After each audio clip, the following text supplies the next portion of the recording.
अपने पैनल से पूछ लेते हैं। गुड मॉर्निंग गाबा सर, बताइए आपका क्विक सिंगल। मेरा क्विक सिंगल है एक्सिस बैंक। इसमें तेजी है, मोमेंटम है, 1103 पर ट्रेड कर रहा है। स्टॉप होगा 1095 का टाइम पर। टेक्निकल टारगेट्स 1120, मेरे ख्याल से वहां तक जाना चाहिए। बढ़िया momentum, axis bank. Okay, axis bank का ये गाबा सर की पिक का। शिवांगी जुड़ी है हमारे साथ। Shivangi good morning. शिवांगी बताइए आपकी पिक। जी बिल्कुल, आईटी स्पेस में मैं जाना चाहूँगी। मिड कैप आईटी स्पेस में हम देख रहे हैं कि बी सॉफ्ट एम्फेसिस दोनों में ही काफ़ी अच्छा ओपन इंटरेस्ट एडिशन होते हुए दिख रहा है। बी सॉफ्ट में एक शॉर्ट कवरिंग मूव है। पिछले 3 दिनों से जो कंटिन्यूसली लोअर हाइज बन रहे थे उसको नेगेशन होते हुए दिख रहा है आज। तो स्टॉक में एक अच्छी buying interest at support zones देखने को मिल रही है। और बाज़ार के इस सॉफ्टनेस में हम देख रहे हैं कि आईटी जो है फेयरली होल्ड करते हुए दिख रहा है। तो यहाँ पे खरीदारी की सलाह रहेगी। 850 के टारगेट्स बनते हुए दिख रहे हैं। 805 के एक सपोर्ट को ध्यान रखें। 850 के लिए बिरला सॉफ्ट में तेजी की पोजीशंस आप लेकर चले। आशीष बहेती बताइए आपका क्विक सिग्नल। जी, मेरे क्विक सिंगल में ग्रासिम में खरीदारी की सलाह रहेगी। स्टॉक में मोमेंटम अच्छा, ग्रासिम नहीं सॉरी, हिंडाल्को में खरीदारी की सलाह रहेगी। स्टॉक नीचे के लेवल पे अच्छा कंसोलिडेट कर रहा है और आज एक हमें लग रहा है कि पुल बैक देखने मिल सकता है हिंडाल्को में। कल थोड़ी सी गिरावट देखने मिली थी, बट जिस आपका लेवल पे 510 के लेवल पे इसमें कंसोलिडेशन है, हमें लग रहा है यहाँ से एक पुल बैक देखने मिल सकता है। तो एक कॉन्ट्रा ट्रेड है, स्टॉक अपने 20 डेमा से काफी नीचे ट्रेड कर रहा है, तो 510 का एक स्टॉप लॉस लगाकर इसमें खरीदारी की जा सकती है। मुझे लग रहा है इसमें 530 तक के लेवल्स देखने मिल सकते हैं। 530 के लिए एक अपॉर्चुनिटी हिंडाल्को में बन रही है। मानस क्विक सिंगल। देखिए, क्विक सिंगल के लिए डिक्सन पे आज फिर से एक बार ध्यान रखना चाहिए, क्योंकि डिक्सन में 2 दिनों से हम देख रहे हैं कंसोलिडेशन हो रहा था, लेकिन आज के पैटर्न को देख के लग रहा है कि यहाँ पर रैली रिज्यूम हो सकती है। इसलिए 6749 का आपको स्टॉप लॉस लगा के डिक्सन में खरीदारी करनी है। 7050 तक के टारगेट, 7050 तक के टारगेट डिक्सन में पॉसिबल है। ऑप्शन में अगर ट्रेड लेना चाहें तो 6850 का कॉल ऑप्शन लिया जा सकता है। 170 रुपए के आसपास ट्रेड हो रहा है, वहां पर 119 रुपए के स्टॉप लॉस से आप खरीदारी करिए 275 के टारगेट के लिए। 3 दिन पहले मानस ने ट्रेड सजेस्ट की थी और उस दिन सारे टारगेट मीट हुए थे और उसके बाद 2 दिन का कंसोलिडेशन। आज उन्हें लग रहा है फिर एक फ्रेश ब्रेकआउट डिक्सन टेक में, तो यहाँ पर एक बाय कॉल इस समय मानस की तरफ से आता हुआ। स्टॉप लॉस और टारगेट लिख लीजिएगा अपनी स्क्रीन पर। अमित सेठ जी, आपने क्या ट्रेड पिक किया? जी अनुज जी, मैं कोफोर्ज के साथ जाना चाहूंगा। कोफोर्ज का जो पुल बैक आया है उसने 20 डेमा पे सपोर्ट लिया और वहीं से एक बुलिश कैंडल बना रहा है अबव 10 डेमा। करंटली प्राइस इसका 6646 है। टारगेट्स रहेंगे 6850 के और स्टॉप लॉस रहेगा 6550 का। ओके, कोफोर्ज पर बाय कॉल एक इस समय अमित सेठ की तरफ से आता हुआ। राजेश सतपुते, आप क्या पिक कर रहे हैं? अनुज जी देखिए, मैं सेल साइड के साथ जाऊंगा। यूपीएल को मैं सेल करूंगा। मेरे हिसाब से जो रैली थी, ये रैली अपनी इंपॉर्टेंट लेवल पे खड़ी है 500 के आसपास। 10 और 20 डे में का रेजिस्टेंस है। तो at level of 490 I would like to sell UPL with stop loss of 502। मेरा जो टारगेट रहेगा वो रहेगा करीबन 465 का। ओके, तो यूपीएल में एक सेल साइड का ट्रेड, थोड़ा सा अब ये मंदी का ट्रेड आपके सामने स्क्रीन पर आता हुआ। शरद, आपका ट्रेड इस समय मार्केट देखकर कुछ इंटरेस्टिंग लग रहा है? नहीं, इतनी जल्दी तो मेरे ट्रेड जनरेट नहीं होता है। मुझे लगा कि अगर कुछ दिखा हो तो बता देंगे, लेकिन कोई नहीं। देखिए, ज्यादातर तेजी के ट्रेड्स आए हैं, लेकिन एक मंदी की तरफ ट्रेड बैठता हुआ। हाउएवर इंडेक्स, जैसे अनुज मेंशन कर रहे थे, एक्सपायरी का दिन है, वॉलेटिलिटी देखने को मिलेगी। अनुज, एबीबी इंडिया, उसी पर मेरी नजरें टिकी हुई हैं, क्योंकि कल एक धमाकेदार मूव, और जैसे हम मेंशन कर रहे थे कि वी वोंट बी सरप्राइज कि ब्रोकरेजेस की तरफ से वो बढ़ चढ़ के ऑर्डर टारगेट्स आएंगे। कल ही आप आई थिंक 5200 300 की बात कर रहे थे, जो स्क्रीन पर है। बिल्कुल, 5200-5300 की हमने कल बात की थी हर्षदा। और कल अगर आपने वो ट्रेड कैरी की होती, फॉर एग्जांपल 5200 का कॉल अगर आप कल ले गए होते, तो वो कल 60 रुपए पे बंद हुआ था, अभी वो 175 रुपए पे। मैं जो लोगों को बताने की कोशिश करता हूँ ना, मैं कई बार बोलता हूँ लोगों को, बहुत लोग मुझे बोलते हैं कि सर ये रिजल्ट वाले प्लेस में पहले ही लोग पोजीशन बना लेते हैं तो फिर कुछ मौका नहीं मिलता है। बड़ी ट्रेड कब प्ले आउट हुई एबीपी में? कल आपने पूरा दिन, कल मैं कह रहा हूँ अगर आपने कॉन कॉल सुनने के बाद भी अगर एक्ट किया होगा कल, उसके बाद भी आपको एबीपी ने बहुत बड़ा पैसा बना के दिया होगा। ये एग्जैक्ट सेम पैटर्न है जो प्ले आउट हुआ था ट्रेंड में। ट्रेंड में आपको याद होगा हमने एग्जैक्ट सेम चीज़ कही थी, उससे पहले exact same pattern play out हुआ था सिप्ला में। ध्यान रखें हमेशा इस चीज़ का। अच्छा, एक और चीज़ का ध्यान रखें, जब भी आप अर्निंग्स वाले स्टॉक्स में कभी भी रिएक्शन लेना चाहें ना, फ्री फ्लोट का ध्यान रखें। ये बहुत इंपॉर्टेंट चीज़ होती है जो आपको कोई बताता नहीं है। एबीबी के केस में क्यों गिरावट नहीं आई? क्योंकि बेचने वाला ही नहीं है ना कोई। 75% तो प्रमोटर के पास है, ठीक है, और उसके अलावा करीब करीब 12-13% उसके बाद FII के पास है, फिर म्यूचुअल फंड के पास। फ्लोट कितना है? 6% का फ्लोट है, उसी में किसी को लेना है जिसने ये ABB जैसे स्टॉक जो होते हैं ना, ये लीप ऑफ फेथ वाले स्टॉक्स होते हैं, और इसमें स्टॉक महंगा है सिर्फ इसलिए स्टॉक नहीं करता है। स्टॉक गिरता अगर वो उनकी कमेंट्री खराब होती, तो कमेंट्री बहुत पॉजिटिव थी, इसके लिए ये स्टॉक चला और इसके लिए आज भी फॉलो थ्रू मिला। अच्छा, एक चीज़ मैं कहूँगा, आज प्रॉफिट बुकिंग का मौका होगा इसमें। अब आप आज अगर 5% पे, कल के 10% के मुंह के बाद आज फिर 5% के मुंह पे अब चेस करेंगे, तो वो रिस्क रिवॉर्ड खराब है, फिर वो प्योर एक अच्छी ट्रेडिंग नहीं है। फिर हो सकता है यहाँ से भी और चल जाए, उसमें बुरा, लेकिन क्या है ना, अब ऑप्शंस बहुत महंगे हो गए होंगे, अब कॉल ऑप्शंस। अब इस समय प्रॉफिट बुक करने का टाइम है, अब इस समय बहुत ज्यादा फ्रेश चेज करने का टाइम भी नहीं है। तो डिप पर शरद आपके रेडार पर आया है क्या स्टॉक खरीदने के लिए? क्या क्लाइंट्स के बीच में इसको लेकर चर्चा कल और आज में शुरू हुई है? नहीं, बहुत ज्यादा ABB वगैरह तो हम लोग बहुत ज्यादा प्रमोट भी नहीं कर रहे क्योंकि वैल्यूएशंस बहुत ज्यादा स्ट्रेच्ड हैं। बट ऑब्वियसली जैसा अनुज बोल रहे हैं कि फ्लोट वगैरह कम है, तो जिनके पास है वो तो यूजुअली सेलर होते नहीं है।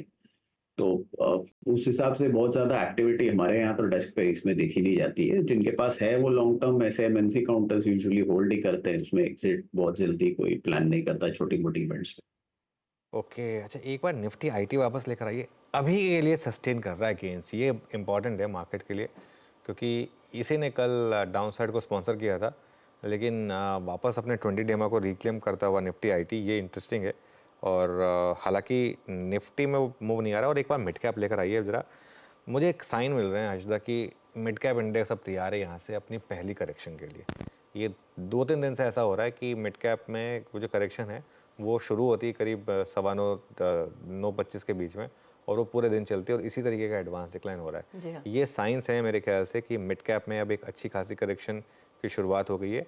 और मैं तो इवन निफ्टी के लिए भी कह रहा हूँ, भले ही मेरा व्यू पिछले कई दिनों से रहा था कि तेज़ी में रही है, लेकिन अगर मार्केट साइन देगा मुझे, जैसा मुझे आज मैं सुबह खुलते ही कहा था कि आप सुबह खुलते ही एक बार एग्जिट कर लीजिए निफ्टी, क्योंकि साइन दिख रहे हैं मुझे कि मार्केट एक थोड़ी सी करेक्शन की तैयारी कर रहा है। और अब अगर कल का लो टूटा, 21,098 का वो लो था कल, 21,998 का लो था वो कल का, अगर वो टूटा तो मुझे लग रहा है कि और फिर थोड़ी सी गिरावट आ सकती है, जिसमें हम हो सकता है एक बार के लिए आपका 20 डेमा भी टेस्ट कर लें जो 21,864 पर है। तो मार्केट में एक होता है व्यू, एक होता है price action. Price action change हो तो अपना व्यू चेंज करना चाहिए। जी हाँ, और प्राइस एक्शन आपको वही इंडिकेट कर रहा है कि यहाँ से अब थोड़ा सा संभल कर चले, थोड़ा सा मार्केट फिसल सकता है, डगमगा सकता है। मिड कैप साइड पर ज्यादा सेल साइड की पोजीशंस बनती दिखाई दे रही है। अब वो इंडेक्स 250 पॉइंट ऊपर, तो नाम के लिए थोड़ी सी रिलीफ आपको प्री ओपनिंग में या फिर ओपनिंग के कुछ पहले 4-5 मिनट के टिक्स में देखने को मिली हो, लेकिन अब वो फिर से स्टॉक्स नेगेटिव साइड पर होते हुए दिखाई दे रहे हैं। लेकिन अभी भी कुछ थोड़े से काउंटर्स हैं जो अपने गेन्स को सस्टेन कर रहे हैं। उसमें अब mid cap IT constrain Coforge पर एक वैसे भी अमित सेठ ने बाय कॉल दे दिया है। आशीष बहेती, बिरला सॉफ्ट, ये शिवांगी का पिक रहा, लेकिन क्या एम्फेसिस की तरफ आप ध्यान देंगे या फिर दिग्गजों में जो HCL टेक, TCS जैसे ट्रेड्स में कुछ पोजीशंस बनी हुई है तेजी की तरफ, उसमें मौका ढूंढेंगे? जी, इनफैक्ट एम्फेसिस और HCL दोनों ही काफी अच्छा लग रहा है। दोनों में अगर प्रेफर करना रहेगा तो HCL टेक में जरूर खरीदारी की सलाह रहेगी। इन लेवल्स पे बहुत अच्छा एक ब्रेकआउट देखने मिला, और कल का जो गिरावट था उसे निगेट करता हुआ देखने मिल रहा है स्टार्टिंग के 15-20 मिनट के ट्रेड में। तो यहाँ पे खरीदारी की सलाह है। जो स्टॉप लॉस में मेंटेन करना है, वो कल का स्विंग लो जो है था 1635, वहां पे एक एसएल मेंटेन करके इसमें खरीदारी की जा सकती है। 1690 के फर्स्ट टारगेट एंड 1720 के सेकंड टारगेट के लिए इसमें पोजीशन बनाई जा सकती है। एम्फेसिस में थोड़ा सा भी टाइम है, क्योंकि ऊपर पे खुला जरूर अच्छे प्राइस पे, लेकिन वहां से थोड़ा सा कूल डाउन वापस हो रहा है। और कल की जो कैंडल थी वो काफी 4% की गिरावट वाली, वो थोड़ी सी अलार्मिंग थी। तो एम्फेसिस में थोड़ा सा वेट एंड वॉच करें, लेकिन HCL में जरूर यहाँ पे खरीदारी की जा सकती है। ओके, मार्केट देखिए अब थोड़ा सा कोलैप्स कर रहा है, और अब 21,990 पर आ गए हैं हम निफ्टी पर, और ये अच्छे साइन नहीं है। बैंक निफ्टी भी 200 पॉइंट नीचे है, और निफ्टी IT अभी तक संभाला, लेकिन निफ्टी IT वैसे स्ट्रक्चरली थोड़ा वीक हो चुका है, तो उस पर भी ध्यान रखेंगे हम। और मिड कैप इंडेक्स नीचे है। और एक और एग्जांपल देता हूँ आपको, एक बार सेल का चार्ट लेकर आइए। बैंड से बाहर आया, और बैंड से बाहर आती देखिए क्या पिटाई हुई है सेल की। अब इस समय करीब करीब 3% नीचे ये सेल। गाबा सर, थोड़ा लग रहा है निफ्टी में वीकनेस आ रही है। ये एक्चुअली यस, कल का जो आपने जो रीडिंग बताया था सुबह, वो एब्सोल्युटली करेक्ट था। कल ही एक इंडिकेशन दिया था कि थोड़ी वीकनेस आ सकती है, तो मुझे लगा थोड़ा वीकनेस निफ्टी में बिल्कुल है। इनफैक्ट कह सकते हैं कि निफ्टी अगर आता है तो शायद लोअर लेवल करीब 21,870 फ्यूचर्स के लेवल है, वहां तक स्लाइड होने की संभावना है, क्लियर कट। और बैंक निफ्टी पॉसिबल है कि लोअर लेवल देखे, वो करीब मेरे ख्याल जो सपोर्ट है वो 46,500 के आसपास है, फ्यूचर्स का लेवल दे रहा हूँ। तो मतलब अभी 200-300-400 पॉइंट बैंक निफ्टी में अब भी पॉसिबल है डाउन साइड। इंडिकेशन कल आ गए थे, absolutely correct, you are right. देखिए कुछ और इंडिकेशन देता हूँ। स्ट्रॉन्ग स्टॉक्स गिर रहे हैं, REC, PFC, power grid, Bharti Airtel, ये सारे के सारे लीडरशिप स्टॉक्स हैं। यहाँ पर स्मार्ट मनी ने बहुत पैसा बनाया है। ये टेल साइंस है मार्केट में इस समय कुछ करेक्शन के, लेकिन ध्यान रहिए एक्सपायरी है, तो ऐसा नहीं है कि वन वे मार्केट गिरेगा, थोड़े बीच बीच में स्विंग्स आएंगे, लेकिन साइन तो है कि थोड़ी बहुत करेक्शन आ रही है यहाँ पर। इनफैक्ट भारती पर एक टेक चेक ले भी लेते हैं। मानस, पोजीशंस कुछ अनवाइंड होना शुरू हुई हैं या फिर आगे मंदी के सौदे भी खुलेंगे? तो देखिए भारती ने अभी 2 दिन पहले कुछ रिवर्सल के साइन दिखाए थे, लेकिन ऊपर स्टॉक 1150 के ऊपर सस्टेन नहीं हो पाया। आज ये 20 डे मूविंग एवरेज के नीचे ट्रेड करने लगा है, तो मेरे समझना है गिरावट बढ़ सकती है और शायद वापस जो पिछले लोज 1100 रुपए के आसपास के हैं वो स्टॉक वापस टच कर सकता है। लेकिन ध्यान रखिए अगर उसके नीचे गया तो गिरावट बढ़ेगी और उस केस में 1080 तक के भाव भी आपको देखने को मिल सकते हैं, इसलिए थोड़ा सा कॉशियस रहिए और इस गिरावट पे खरीदारी नहीं करनी है। ओके अच्छा, एक और स्टॉक मैं एग्जांपल दे रहा हूँ, सुला विनेयार। जैसे मैं कहा था कि न्यूज़ पॉजिटिव है, लेकिन मार्केट का रिएक्शन देखना पड़ेगा, और मार्केट ने इसको बिल्कुल पॉजिटिवली नहीं लिया। इनफैक्ट अब तो ये स्टॉक जो है वो डे लो पर आ गया है, तो इसके लिए इसको भी आप ध्यान में रखें, क्योंकि अगर ये कल का लो ब्रिज करेगा तो यहाँ भी वीकनेस बढ़ जाएगी। तो न्यूज़ भले ही पॉजिटिव थी, लेकिन एटलीस्ट रिएक्शन जो है वो अपटिक में सेलिंग आ गई, ये एक इंटरेस्टिंग है। अनुज, यहाँ पर क्या ये वो प्री पोजिशनिंग का मामला है क्या, कंसिडरिंग क्योंकि ये जब आई थिंक पिछले महीने आया था कि शायद वो एक्सटेंशन मिल सकता है, उस दिन लोगों ने पूरा इतना तेजी की थी, 8-9% भागा था काउंटर।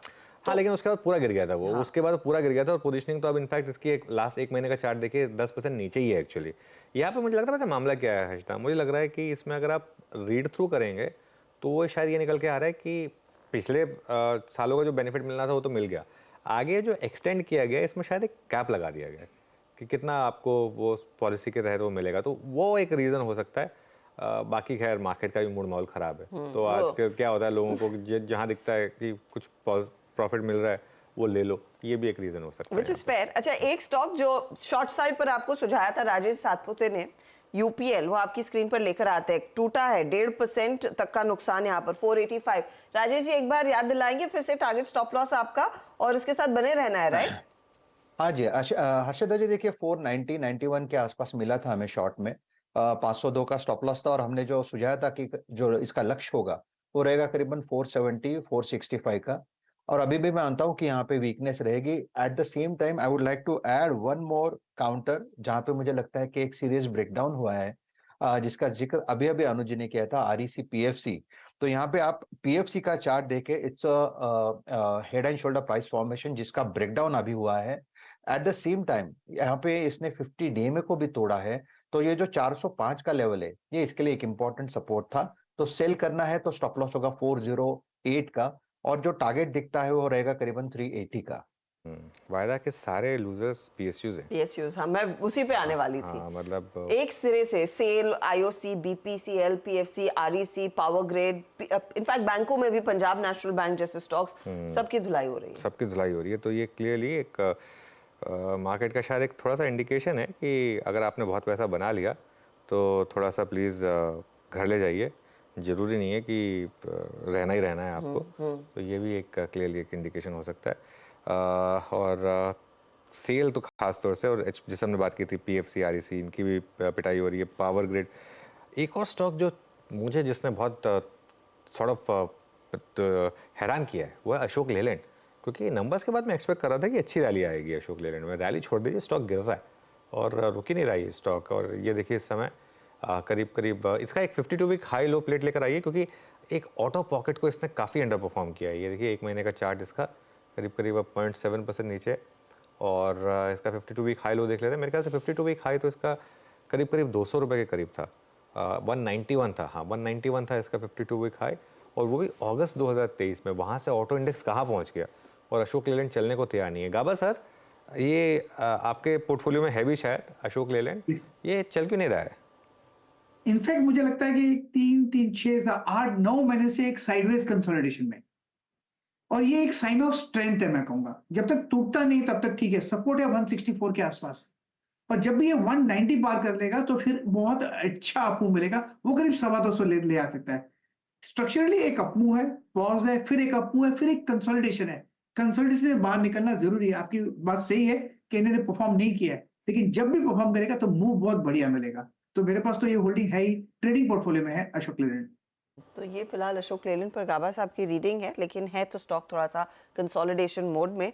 नंबर्स के बाद लगातार, और अच्छी खबर पर भी दरअसल स्टॉक रिएक्ट नहीं कर रहा है। कल वो हम अपडेट दे रहे थे, ग्रीनफील्ड प्रोजेक्ट लगाने वाले हैं क्लीन मोबिलिटी के लिए, उस पर भी स्टॉक ने रिएक्ट नहीं किया। शिवांगी, लेकिन जो हम ये सरकारी कंपनियों में करेक्शन देख रहे हैं, और खासतौर से ऑयल वाला पॉकेट HPBP IOC, यहाँ पर आपको क्या लग रहा है, अब शॉर्ट्स खुलेंगे क्या?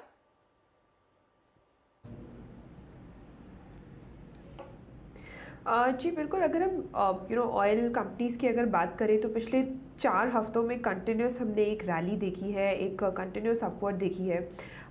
स्टॉक अभी भी अपने रिट्रेसमेंट लेवल को होल्ड कर रहा है, तो मैं ये नहीं कहूँगी कि यहाँ से सेल बन रहा है। ये कंसोलिडेशन है, मार्केट भी अब थोड़ी बहुत सॉफ्टनेस दिखाते हुए नज़र आते हुए दिख रहा है। तो यहाँ पे इम्पॉर्टेंट है कि ये यहाँ पे स्टेबलाइज हो, होल्ड करे, तब हम वापस बाइंग की अपॉर्चुनिटी ढूंढ सकते हैं। पर अभी एंट्री नहीं करना है। तो ऑफ कोर्स इसको वेट एंड वॉच करेंगे हम। लॉन्गर टर्म स्ट्रक्चर है जो अभी भी वो काफ़ी स्टॉक्स में अभी भी इंटैक्ट है। तो अभी आप कह रहे हैं मंदी के दरवाजे खुल नहीं रहे हैं, बस तेजी ना करें।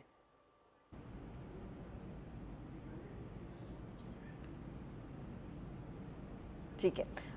कुछ और काउंटर्स आपकी स्क्रीन पर लेकर आते हैं। आपको याद होगा 2 दिन पहले ही हम बात कर रहे थे कि किस तरह से भारती का सपोर्ट मिला, बजाज फाइनेंस, फिनसर्व का सपोर्ट मिला, लेकिन वो ज्यादा दिनों तक लास्ट नहीं किया है। इस पर भी एक पर्सपेक्टिव अगर अमित आप दे सके। बजाज फाइनेंस आज करीब 1% नीचे, फिनसर्व में भी हम देख रहे हैं बहुत ही शॉर्ट लिव्ड गेन्स थे वो, तो पूरी हवा एनकाउंटर्स में जो थोड़ी सी भरी थी वो वापस निकलती हुई दिखाई दे रही है। अब आपकी पोजीशनिंग क्या रहेगी?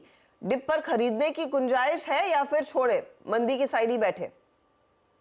जी मैम, दोनों स्टॉक्स तो मेरे ख्याल से बेरिश स्ट्रक्चर ही है। बजाज फाइनेंस स्पेसिफिकली हम देखें तो जो पुल बैक आया था, इसने अपने 20 डेमा पे रेजिस्टेंस लेके आज फिर से अपना 10 DEMA on the down side break कर दिया है। तो जिस हिसाब से स्ट्रक्चर है, मुझे लगता है यहाँ 101 रुपए का डाउनफॉल आ सकता है, फर्दर 6521 तक आ सकता है, तो स्ट्रक्चर वीक है। Same thing is in Bajaj Finserv.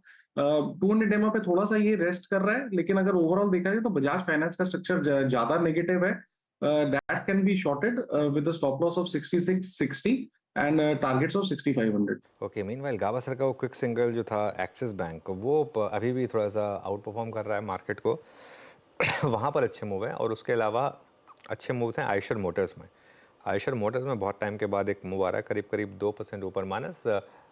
Eicher पर कोई व्यू?